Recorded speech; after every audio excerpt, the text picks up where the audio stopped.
जय गुरु जय जगन्नाथ आउ फ्रेंड्स माने आपन केमती अच्छंती मो ठारे भलरे अच्छी ठाकुर करंतु आपण माने समस्ते भलरे थांतु आउ भगवान को परे भक्ति भाव रखिले आमे असंभव को संभव करि परिबा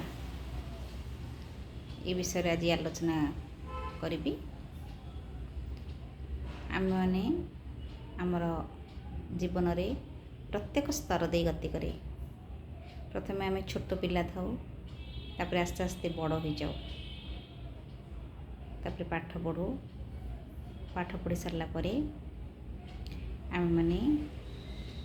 पुनर्बार कॉलेज रे पदार्पण करूँ पुणी आमर जिते आमर कॉलेज जिते सरी जाए आमर शिक्षा जिते समाप्ति हो जाए से आम निज निज क्षेत्र में प्रतिष्ठा अर्जन करूँ किंतु जिते बड़े आम प्रतिष्ठा अर्जन करूँ से आमर लाइफ ठीक ठाक चल थाए किंतु हठात आमर लाइफ इम्बालांस हुए एवं आमर लाइफ रे अशांतिर झड़ देखा दिए विभिन्न प्रकार स्तर दे आम गति कला बेले विभिन्न प्रकार कथा आमको सामना करिया पड़ता है किंतु आमे माने भावुना आम सबू जिनस बर्तमान ज्ञान अर्जन करदेलु आउ सब जिन शिखिलु आम हूँ बहुत बड़ महाज्ञानी किंतु आमको जिते आम छोट था आम गुरु द्वारा मार्जित हो आस्ते आस्ते ऊपर जाओ किंतु आमर जो सब जिन सरी जाए आम लाइफ रे पशु से आम भूली जाऊ जे ना आम आमर कौन दरकार आम तो आमर जीवन में सबकि शिखी जाइए सब जिनसर आमर समाप्ति हो जाइए तेणु आमर कौन दरकार गुरु ग्रहणर आवश्यकता तेणु आम आमर जीवन चलन को ठीक रूपे परिमार्जित करी आम चली पारना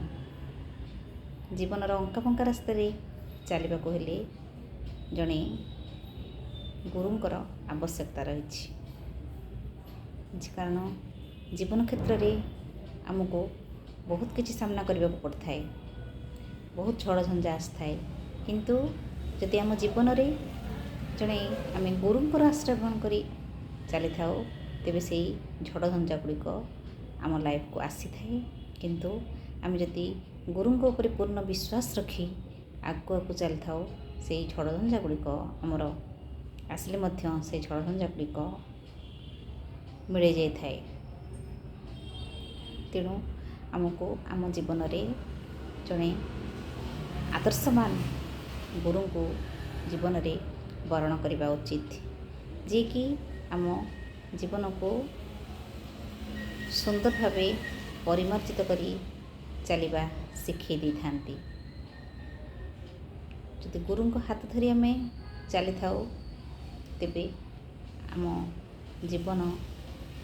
अनेकांश पथ आमर सुदृढ़ होता है कारण आम तो जानू आमर समस्ते पूर्वजन्मर कर्मफल भोग करते आउ ए जन्म आमर कौन घटब आम तो जान न था किंतु आम जदि गुरु को धरी आगु आगु चली था तेबे आमर समस्त प्रकार जीवनर समस्त प्रकार बाधा विघ्न आमर खंडन हो जाए तेणु जड़े सद्गुरुंकर ग्रहण करने उचित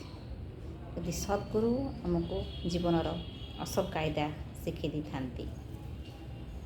यदि आमर सद्गुरु आम जीवन में रहिले तेबे आमे सबकिछि से परम पिता उपरे आम भार न्यस्त करवा किंतु आमको कर्म करने को पड़ो कर्म न करी आम प्राप्तिर आशा करिपरिबा नहीं कर्म करवा नकरे जे प्राप्ति चाहे दुख तार पछे थाए तेणु करवा ही पाइबार जननी आमको आमर कर्म करने को पड़ो कर्म सहित आमको भगवान को ऊपर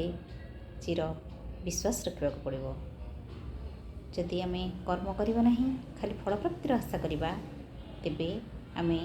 ଆମ ଜୀବନରେ ଆମେ ଭଗବାନଙ୍କୁ ପାଇପାରିବା ନାହିଁ କି ମୁକ୍ତିର ମାର୍ଗ ମଧ୍ୟ ଦେଖିପାରିବା ନାହିଁ।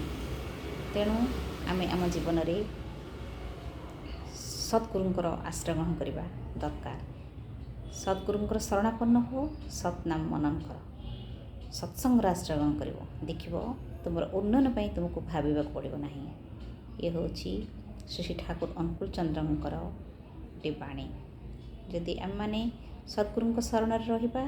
ତେବେ ଆମକୁ ଆମ ଉନ୍ନୟନର ପଥ ଭାବିବାକୁ ପଡ଼ିବ ନାହିଁ। ଆଉ ଆମର ମନ ସର୍ବଦା ପଜିଟିଭରେ ରହିବ। ଯଦି ଆମ ମନକୁ କିଛି ବି ନେଗେଟିଭ୍ ଚିନ୍ତା ଆସୁଥାଏ, ଆମେ ଯଦି ପରମ ପିତାଙ୍କ ଉପରେ ଅଖଣ୍ଡ ବିଶ୍ୱାସ ରଖିଥିବା, ତେବେ ଆସ୍ତେ ଆସ୍ତେ ସେଇ ନେଗେଟିଭ୍ ଚିନ୍ତା ଗୁଡ଼ିକ ମଧ୍ୟ ଅପସରି ଯିବ। ବାରମ୍ବାର ଅନେକ ଲୋକମାନଙ୍କ ମନକୁ ନେଗେଟିଭ୍ ଚିନ୍ତା ଆସିଥାଏ। ଯେ ନେଗେଟିଭ୍ ଥଟ୍ ଏତେ ପରିମାଣରେ ଆସେ ଯେ ସେମାନେ ସେ ନେଗେଟିଭ୍ ଥଟ୍କୁ ଏତେ ଶୀଘ୍ର ଭୁଲି ପାରନ୍ତି ନାହିଁ। କିନ୍ତୁ ଯେ ସଦ୍ଗୁରୁଙ୍କର ଶରଣରେ ଥାଏ, ପରମ ପିତାଙ୍କର ଆଶ୍ରୟରେ ଥାଏ, ସେ ସେତେ ଶୀଘ୍ର ସେଇ ନେଗେଟିଭ୍ ଜିନିଷକୁ ଭୁଲି ଯାଇଥାଏ ଏବଂ ପଜିଟିଭ୍ ଜିନିଷକୁ ସେ ଟଚ୍ କରିଥାଏ। କାରଣ ପଜିଟିଭ୍ ଜିନିଷ ଆମ ମନ ଭିତରେ କେମିତି ଆସିବ? କାରଣ ଆମେ ବ୍ରାହ୍ମ ମୁହୂର୍ତ୍ତରୁ ଉଠି ଧ୍ୟାନ ଆଉ ପ୍ରାର୍ଥନା ଏସବୁ କରିବା, ତେବେ ଆମ ମନକୁ ପଜିଟିଭ୍ ଜିନିଷ ନିଶ୍ଚୟ ଟଚ୍ କରିବ ଏବଂ ଆମ ମନ ସେତିକି ଶାନ୍ତ ଏବଂ ନିର୍ମଳ ମଧ୍ୟ ରହିବ। ଆପେ ଆପେ ମଣିଷର ମନ ଯେତେବେଳେ ଶାନ୍ତ ଓ ନିର୍ମଳ ହୋଇଯାଏ ଏବଂ ପଜିଟିଭ୍ ଭାବନାରେ ପୂର୍ଣ୍ଣ ହୋଇଯାଏ, ତା'ର ମନ ସେତେ ଖୁସି ରହେ ଏବଂ ସେ ସମସ୍ତ ପ୍ରକାର ଜିନିଷରେ ସନ୍ତୁଷ୍ଟ ରହେ ଏବଂ ତା'ର ଲାଇଫ୍କୁ ଠିକ୍ ରୂପେ ଏନ୍ଜୟ କରିପାରେ। ତେଣୁ ଆମମାନଙ୍କୁ ସଦ୍ଗୁରୁଙ୍କର ଶରଣାପନ୍ନ ହେବା ନିତ୍ୟାନ୍ତ ଆବଶ୍ୟକ। ତେଣୁ ଆମ ଜୀବନରେ କେବେ ହେଲେ ଆମେ ବିନା ଗୁରୁରେ ଆମ ଜୀବନ କ୍ଷେତ୍ରରେ ଆଗେଇପାରିବା ନାହିଁ। ତେଣୁ ସମସ୍ତେ ଗୁରୁଙ୍କର ଶରଣାପନ୍ନ ହେବା ଦରକାର। ରହୁଛି। ଜୟ ଗୁରୁ।